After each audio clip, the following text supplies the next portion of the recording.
Assalamualaikum everyone. How are you? Ayan pala ay chickpea. Ayan. Yan ang ginagawang hummus ng mga Arabo. Ganyan. Ayan pala ay chickpea. Ay lalagayin ko yan. Ay masarap pala yan sa nilaga. Parang kumakain ka ng nilagang mani. Ayan. Hinugasan ko muna ng maigi. Tapos ibababad ko siya sa turmeric, salt, at saka pepper. O, diba? Tapos, ibababad ko yan ng magdamag para mag-double size siya.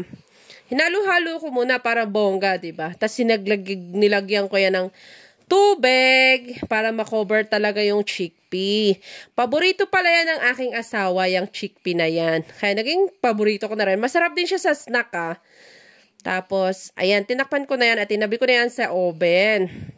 At tapos, ayan, tingnan nyo, naglakihan na nga sila. Papakuluan ko naman siya ngayon. O, iahon ko na. Dapat pala, pinakuluan ko na nga yan sa tubig. Para lalong masarap pala. So, nilagyan ko ulit ng panibagong tubig yan. Binuksan ng apoy, syempre. At tapos, ayan, inintay ko yung kumulo. Ay, kumulo na nga, At tapos, hinahalo-halo ko na nga yan. Kaya sabi ko baka masobrahan sa laga, Ayan, umapaw pa nga. At tapos, ito na nga lang palang natira. Fast forward na. Ayan, naubos na. Ito yan na lang ang natira. At nagustuhan yan ng aking mga anak talaga. So, sobrang sarap. Ang sarap. Yun lang. Assalamualaikum. Jessica Kairan. Bye!